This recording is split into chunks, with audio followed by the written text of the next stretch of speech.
Iran has unveiled its latest domestically built unmanned combat aerial vehicle using the latest state-of-the-art technology.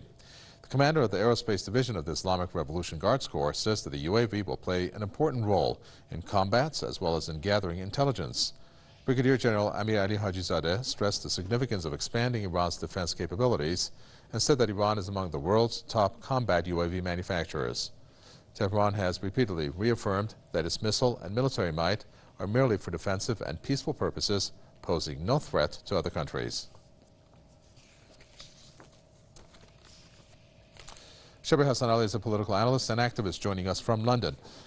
So when we listen to these types of news, especially when it comes to drone that contains, obviously in its manufacturing, very intricate technology, the fact that it's domestically made is of significance. Tell us a little bit about that, and of course what message this may be sending countries in particular from the West.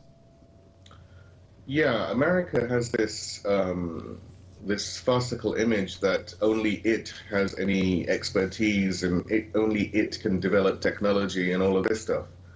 And when Iran turns around, Iran, which is considered by the mainstream media, by the, if you like, the America-centric world as being this third world entity, Iran turns around, comes out with nuclear energy indigenously, comes out with medical technology indigenously, and now this UAV technology indigenously. It breaks the legs of the arguments of the American-centric world, and it further exposes the lies and hypocrisy of the American establishment, of the Western establishment per se.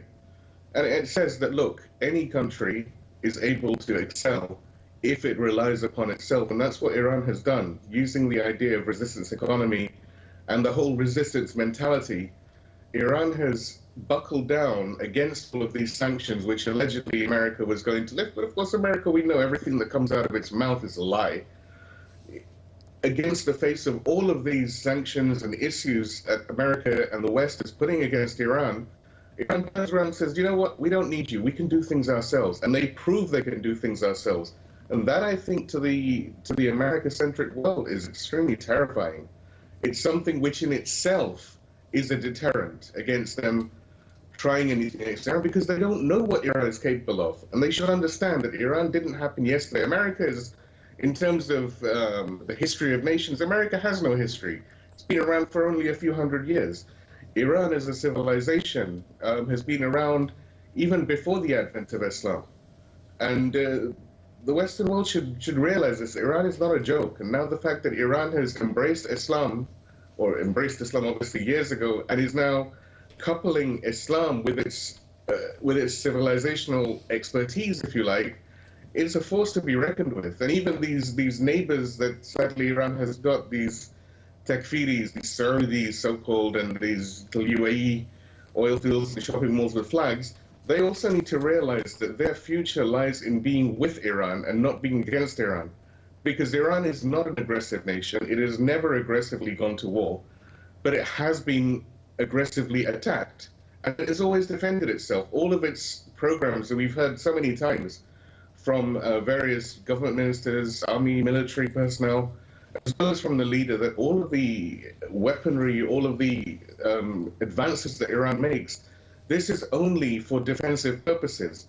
And if these little oil fields with flags and shopping malls with flags like Emirat and Saudi and Kuwait and so on, if these people had half a brain between them, they would realize that their security lies with Iran and not with America or Israel, who have never done anything in their lives that has been constructive to humanity. Thank you for that. Political analyst and activist Shabir Hassan Ali talking to us from London.